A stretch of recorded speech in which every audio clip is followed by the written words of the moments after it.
ये देखो धनिया अच्छा दिख रहा है। नहीं नमस्कार, मी मेघा तुमचं स्वागत करते माझ्या नवीन मराठी व्लॉग्स मध्ये। आज आम्ही चाललोय फॅकल्टी मार्केटला। हे मार्केट म्हणजे भाजीपाला वगैरे फळ सर्व प्रकारच्या वस्तू वगैरे सगळं मिळतं इथं। वेगवेगळ्या प्रकारचे फ्रूट्स वगैरे खूप मोठं मार्केट आहे। तर आम्ही आठवड्याचा बाजार तिथूनच करतो, प्रत्येक सॅटर्डेला जातो। इथं आता सकाळचे 11:15 वाजले। आपल्या इंडियाला 3:15 3:30 झाले असणार, साधारण 4.5 तासांचा फरक आहे टायमिंग मध्ये। आज आम्हाला लेट झालं निघायला, आम्ही नाहीतर 10 वाजेपर्यंत निघून जातो। खूप ऊन आहे आज। चला तर मग भेटू फॅकल्टी मार्केटला। आता खाली आले मी, माझ्या मैत्रिणी पण येत आहे, सोबतच जातो आम्ही। ह्या साईडने पायी जातो आणि तिकडून वजन असतं जास्त हातात, त्यामुळे ट्रामने येतो। आता निघालोय आम्ही मार्केटला जायला, माझ्या मैत्रिणी पण आल्या आहे, सोबतच जातो आम्ही आणि आठवड्याचा पूर्ण बाजार इथूनच करतो। सॅटर्डेला जातो। 10 मिनिटावर आहे मार्केट आमच्या घरापासून आणि आमच्या बिल्डिंगची जी पुढची साईड आहे त्याचा रस्ता आहे हा। हे बघा, हे संत्रीचं झाड आहे, नेहमी दिसतात या संत्री। मला नाही वाटत कोणी तोडत असणार, कारण खराब असतात त्या खूप, पण बघायला छान वाटतं झाडावर। त्याच्याच खाली कॉफी कॅफे आहे। आता चाललोय आम्ही, मी स्वयंपाक वगैरे बनवून आली, तसा फक्त चपात्या वगैरे करायच्या बाकी आहे, घरी जाऊन करते त्या। सानू तिच्या पप्पांसोबत गार्डनला गेली, कारण ती सोबत असली ना मग आम्हाला खूप प्रॉब्लेम येतात। मला व्हिडिओ पण नाही बनवता येत आणि भाजी वगैरे व्यवस्थित घेता येत नाही, तिचेही हाल होतात, ऊन खूप असतं, त्यामुळे तिला मी गार्डनला वगैरे पाठवते। तिचे पप्पा असले की घेऊन जातात। सॅटर्डेला कसं सुट्टी असली का मग सर्व गोष्टी मॅनेज होतात, म्हणून सॅटर्डेलाच जातो आम्ही भाजी वगैरेला। फिक्स आहे आमचा तो दिवस। आता चाललोय आम्ही। बघा, ही चाळ आहे, आपल्या मुंबईमध्ये कशी चाळ असते तशी चाळ सिस्टीम आहे इथं। चाळ आहे की काय, पण चाळासारखं दिसतंय, अशी घर आहे, त्याच्या पुढेच ते मार्केट आहे। बघा, ही मांजर किती क्यूट आहे। आता मार्केट मध्ये आलो आम्ही, एंट्री केली। हे बघा, पाव वगैरे दिसत आहे आणि ही जी मातीची भांडी आहेत ना, हिच्यामध्ये यांची डिश आहे या लोकांची, ताजीन म्हणून ती बनवतात ते। इथे तुम्हाला ब्रेडचे किंवा पावचे भरपूर दुकानं दिसतील। ही हळद, बघा, हे मसाल्यांचे दुकानं आहेत। इथून तांदूळ घेतो आम्ही इडली वगैरे साठी। ही मसूरची डाळ आहे, अद्रक वगैरे सगळंच मिळतं इथं। आता चाललोय आम्ही भाजी मार्केटकडे। आतमध्ये भाजी, फ्रूट्स वगैरे सर्वच आहे। हे स्टेशनरी आयटम आहे इकडं, स्कूलचे वगैरे।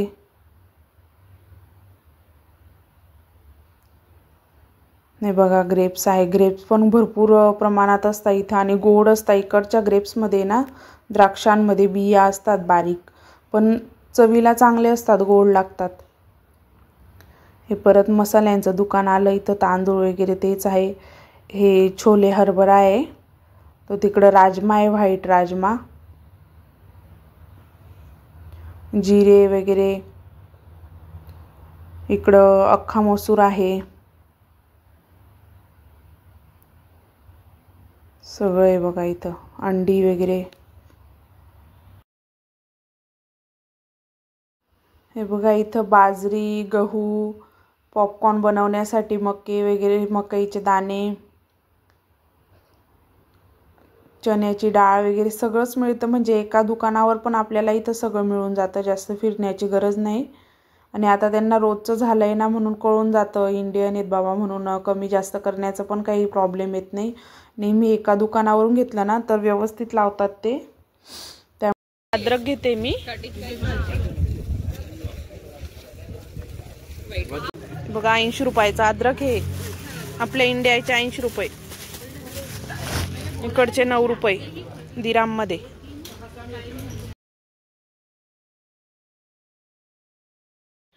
आता आले सगळे भाजीपाल्याचे दुकान वगैरे, फळं, पुदिना वगैरे। पुदिना भरपूर प्रमाणात असतो इथं। आपण काय चटणी वगैरे साठी यूज करतो पुदिन्याचा, म्हणून मी नेहमी काही घेत नाही, जेव्हा चटणी बनवायची असली तेव्हा घेतो। ही भेंडी आहे, पण एवढी टेस्टी नाही लागत, तिच्यापेक्षा एक लहान येते, लहान साईजची, ती आपली गावरान भेंडी सारखी असते, ती मस्त लागते टेस्टला। हे बघा काय द्राक्ष वगैरे सर्वच आहे. आणि हे फ्लावर दिसतोय ना, हा नेहमी नसतो. आता हिवाळा सुरू होईल ना तर फ्लावर ब्रोकली वगैरे हे दिसेल. आता खूप दिवसांनी बघायला मिळाली. बघू आता तो कितीला म्हणतो वगैरे.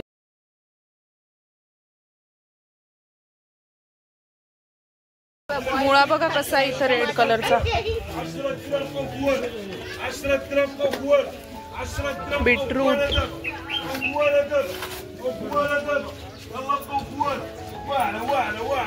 फ्रेश है क्या है? मेरी तो खत्म भी हो गई उस दिन की. बघा रताळू इथले,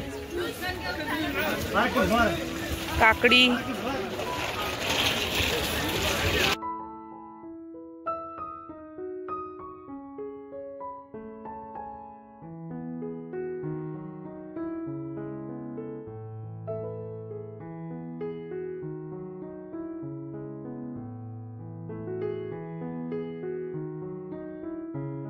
गाजर काकडी स्वस्त मिळाली. 100 रुपयाची 1-1 किलो आहे.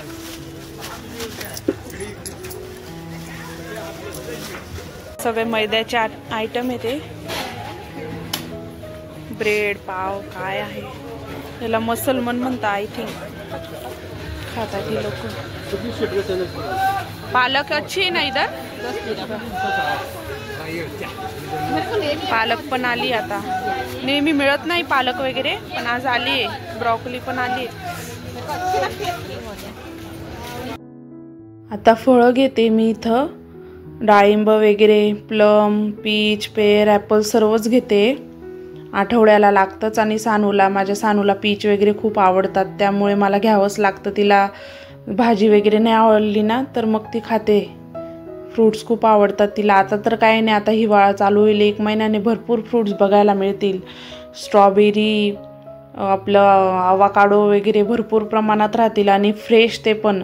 सगळ्या प्रकारच्या बेरीज वगैरे सगळं असतं. मला भेंडी घ्यायची आहे. लांब आहे का ती बाई भेंडीवाली? जास्त. पिठाची गिरणी आहे ही. मला गव्हाचं पीठ दळून घ्यायचं होतं म्हणून आता इथं आलोय. माझं भेंडी वगैरे घ्यायचं बाकी अजून, ते नंतर घेते. आधी पीठ दळून घेते. बघा सर्व प्रकारचे पीठ आहे तिथं. बाजरीचं, चण्याचं वगैरे. हे बाकीचे कुठले ते यूज करतात मोरोक्कोन लोक. ते मला नाही माहिती कुठले आहेत ते, पण मला आता याचं घ्यायचं आहे गव्हाचं. गहू पण तिथंच घ्यायचे. 5 kg घेणार आहे मी. आणि तेच लोक दळून देतात आपल्याला. गहूची क्वालिटी वगैरे एवढी बरोबर नसते, पण आता काही ऑप्शन नाही म्हणून घ्यावंच लागतं. आणि ते ना असं जाड दळतात भरपूर इकडं. म्हणजे आपल्याला चपात्या वगैरे जमत नाही, त्याच्यामध्ये त्यांना सांगावं लागतं आपल्याला परत परत की फाईन फाईन. एवढ्या वेळा सांगून पण ते जास्त बारीक करत नाही. आपल्या इंडियासारखं पीठ तर नाही मिळत इथं, पण आता ऑप्शन नसल्यामुळे ते घ्यावंच लागतं. हे बघा तीळ कशी मिळते इथं. येल्लो कलरची तीळ आहे. हे धने,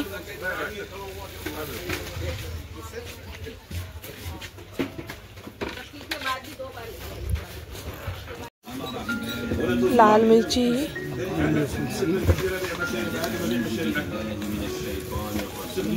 इंडियावरून आणलेली मी, पण ती आता संपली.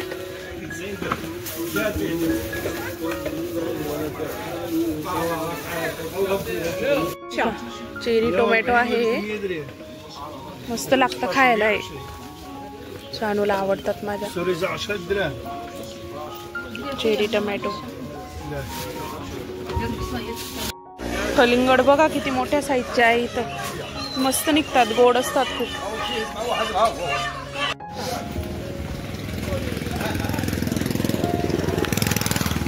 फिश आहे इथं. फिश,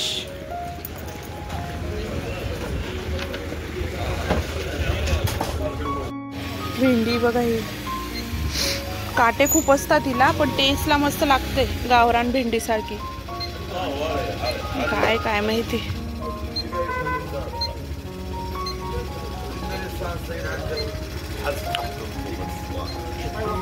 टोमॅटो,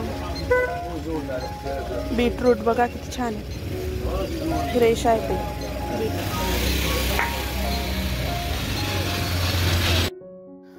आता अंडी घेते मी. अंडी जास्तच घ्यावी लागतात, कारण सानूला पण लागतात. उकळून खाते ती. आणि तिचे पप्पा पण जिमला वगैरे जातात, त्यामुळे अंडी जास्त लागतात. पण आता इथं सध्या 1 डझन घेतले कारण ओझं खूप झालं आहे माझ्याजवळ. बाकी नंतर लागले तर कॅरी फोर वगैरे वरून घेतले जातील. आता त्यांना पॅक करायला सांगते मी.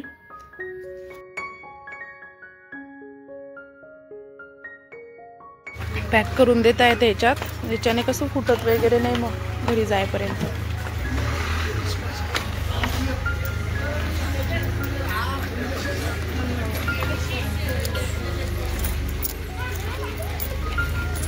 एक डझन घेतले मी, बघू आता किती होतात.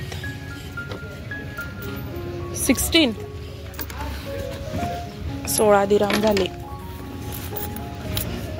140 रुपये.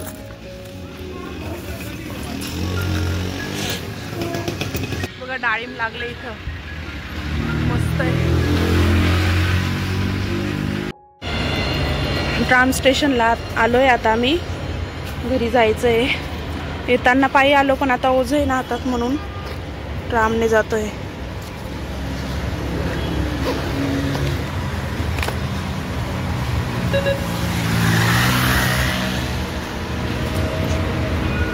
चला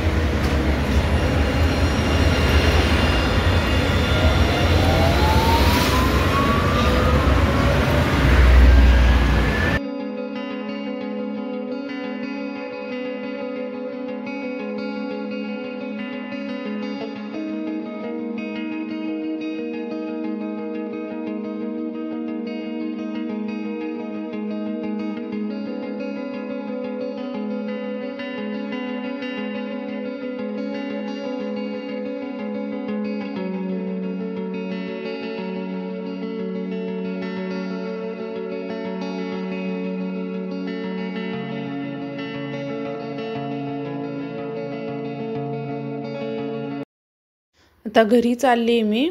माझ्या मैत्रिणी वगैरे त्या पण गेल्या आता. त्या थोडं लांब राहतात, ह्या साईडला गार्डनच्या साईडला राहतात त्या. आणि आमची बिल्डिंग ही ट्राम स्टेशनपासून 5 मिनिटाच्या अंतरावर आहे फक्त. इथून पुढे गेले की येतंय. आता सानू आणि सानूच्या पप्पाला पण कॉल करून बोलवते मी. तर 12:30 वाजून गेले. ते पण येतील. चावी वगैरे मी सोबतच आणली होती म्हणून त्यांना थांबावं लागलं तिथं. आता बोलवते त्यांना पण. हे रेड कलरचं जे दिसतंय ते ATM मशीन आहे. आता आली मी बिल्डिंग जवळ. आमच्या घराच्या शेजारीच एक इटालियन हॉटेल आहे. इथं साईडला पिझ्झाचं रेस्टॉरंट आहे. आता पोचली मी घरी. पाणी वगैरे घेतलं. खूप ऊन होतं बाहेर, खूप थकल्यासारखं होत होतं. हे सर्व आणलं होतं मी फॅकल्टीमधून. पीच, हे प्लम, ॲपल, वाटाण्याच्या शेंगा, लिंबू, मिरची, टोमॅटो, काकडी, गाजर, कोथिंबीर, पालक, इकडं पेर, हे सर्व घेतलं. त्यानंतर मला दळण हवं होतं गव्हाचं दळण संपलं होतं. इंडियावरून आणलेलं पण ते संपलं आता, त्यामुळे हे दळलं. हे 5 किलो गहू तिथंच घेतले आणि तिथंच दळून देतात ती लोक. पण इकडं खूप म्हणजे असं बारीक नाही, आपल्या इंडियाला जसं बारीक करतात ना तसं नाही दळत, थोडं जाड असतं. पण आता ऑप्शन नाही भेटत नाही म्हणून. आणि कॅरी फोर म्हणजे ते डीमार्ट सारखं असतं ना, तिथून जर घेतलं तर हे असं मिळतं रेडीमेड 5 किलो. पण हे एवढं बरोबर नसतं, खूप जाड असतं हे बघा, असं मिळतं. एवढं जाडेच्या चपात्या बरोबर नाही येत. त्यामुळे आम्ही हे काही घेत नाही. गिरणीवरून घ्यायचं, दळून घ्यायचं आणि हे यूज करतो. मग हे 500 रुपयाला 5 किलो आहे दळून वगैरे. द्वारे मला नक्की कळवा कसं वाटलं तुम्हाला फॅकल्टी मार्केट आणि व्हेजिटेबल्स वगैरे. चला भेटूया नेक्स्ट व्लॉगमध्ये. Bye bye.